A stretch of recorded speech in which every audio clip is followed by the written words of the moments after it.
Fala galera, tudo bem? Queridos amigos do YouTube, agradecer a vocês pela grande receptividade que o canal Sinapse tem tido junto a vocês.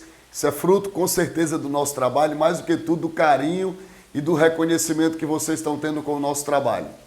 Bom, vamos continuar com o nosso programa Entendendo a Notícia, no nosso 5º episódio dessa nossa primeira temporada.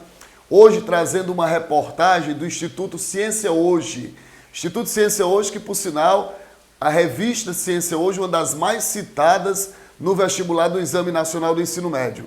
E nessa propaganda, nessa pesquisa, nessa publicação do Instituto Ciência Hoje, de 1 de junho de 2015, ele diz diabetes na mira e fala pesquisas feitas na Itália e no Brasil apostam em terapia gênica e celular para poder combater o diabetes tipo 1 e diabetes tipo 2. Bom, veja que tema importante que nós podemos discutir. Diabetes.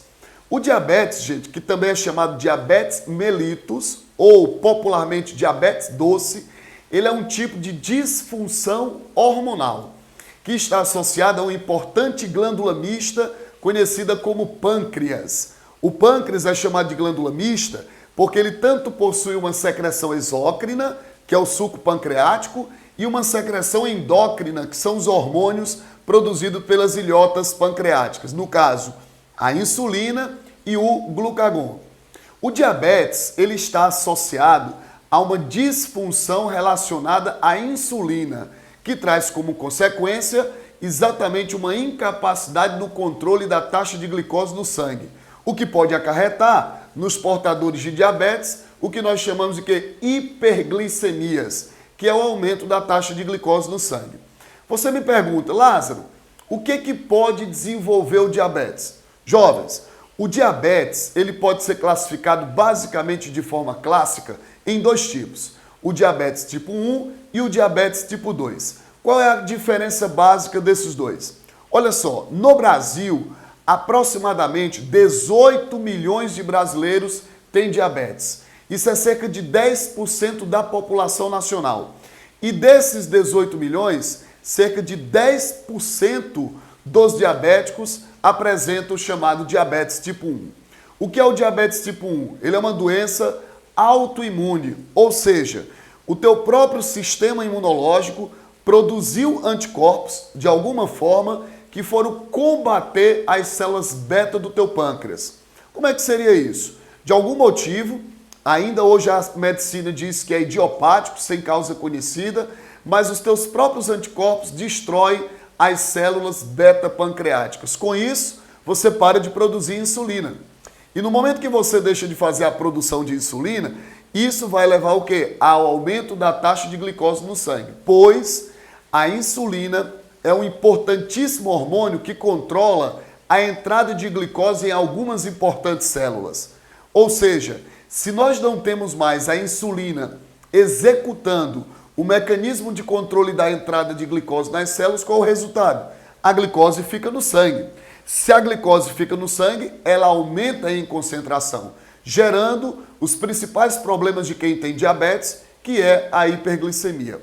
Como eu vinha falando, o diabetes tipo 1, que é chamado também de diabetes infanto-juvenil, pois as manifestações são mais frequentes em indivíduos com idade entre 4 e 12 anos de idade, não que não possa se manifestar em outra época, mas é mais comum nessa faixa etária, entre 4 e 12 anos.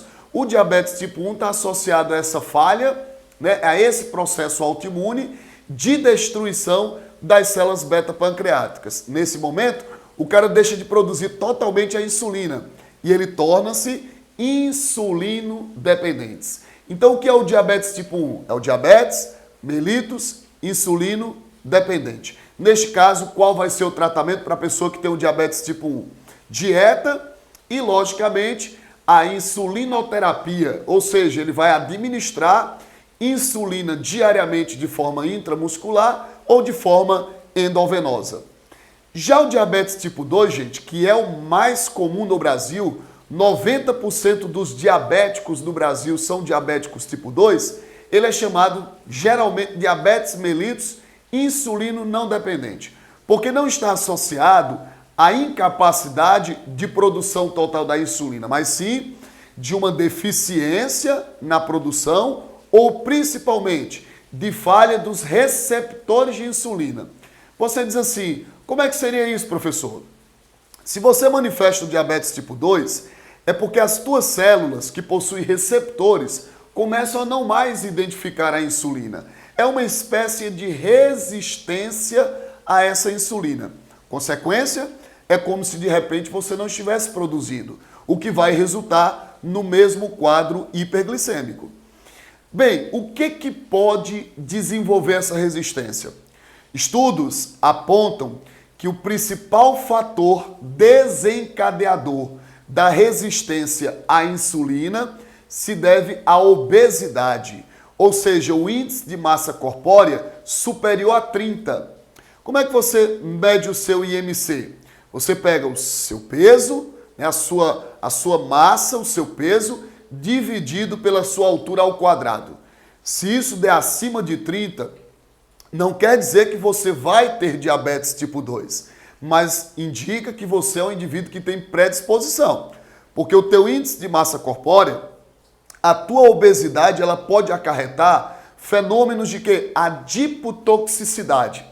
E o que essa adipotoxicidade acaba desencadeando? Falhas nos nossos receptores de insulina, fazendo com que o mecanismo de controle de nossas glicemias venha a não mais funcionar. Então, olha só, nós temos o diabetes tipo 1, autoimune, de caráter mais infanto-juvenil, associado a uma destruição das células beta-pancreáticas, é o insulino dependente, e o diabetes tipo 2, que acomete 90% dos brasileiros que têm diabetes e que está associado a uma falha de reconhecimento da insulina. Independente de ser o tipo 1 ou o tipo 2, o que vai ocasionar? Essa falha de controle das taxas de glicose é o que gera as hiperglicemias e as principais manifestações clínicas que podem trazer distúrbios ao diabético está associada a essa hiperglicemia. Por isso que é isso que ele tem que buscar controlar. É essa a luta diária do diabético. Lutar para manter suas glicemias dentro das faixas de normalidade. Você me pergunta, professor, e diabetes é um assunto recorrente em vestibulares? Sem dúvida. Não só em provas tradicionais, como também no próprio Exame Nacional do Ensino Médio, que, por sinal, já foi tema abordado em questões. Observemos essa questão que foi do Enem do ano de 2012, o Enem de 2012, se você pegar o caderno branco do Enem de 2012 da prova de Ciências da Natureza, a questão de número 90. A questão de número 90 é muito conhecida por você. Essa questão é exatamente aquela que traz o Garfield, né, traz uma tirinha falando do Garfield e diz assim, o Garfield se olha no espelho e fala, puxa, como estou fora de forma. Em seguida ele diz, só há uma coisa a fazer, se não pode perder as banhas, amarre-as. Então ele traz uma tirinha que mostra o Garfield preocupado com o seu aspecto corporal, né, com as suas banhas, vamos assim dizer, com o seu tecido adiposo. A questão vai e manda um comando. A condição física apresentada pelo personagem da tirinha é um fator de risco para desencadear doenças como... Olha só, a questão fala de obesidade e pergunta de um possível fator que pode levar ao aparecimento de um distúrbio clínico. E traz itens. Quais são os itens que você encontra nessa questão? Item A, anemia. Bom, a princípio, a obesidade não é um fator desencadeador de anemia. Item B, beriberi. Gente, o beriberi é um distúrbio nutricional. Está associado à deficiência de uma importante vitamina daquelas que fazem parte do complexo B, que é a B1, a chamada vitamina tiamina. Então, o beriberi, gente, é uma hipovitaminose B1. É uma palavra que eles usam para se referir a todas as manifestações clínicas de quem tem deficiência de vitamina B1. Apatia, letargia, sonolência, né, prostração. Então, beriberi não está associado à obesidade, da qual a tirinha com o Garfield fala. Beriberi está associado a uma deficiência de uma importante vitamina B, que é a B1. Item C, diabetes.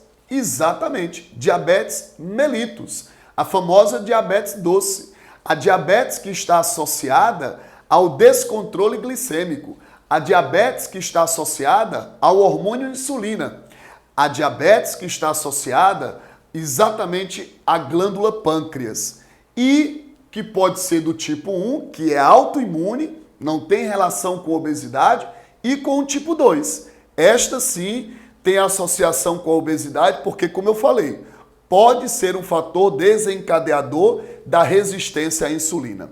Então a resposta da nossa questão 90 do Caderno Branco do Enem de 2012 é diabetes, porque está associado com isso.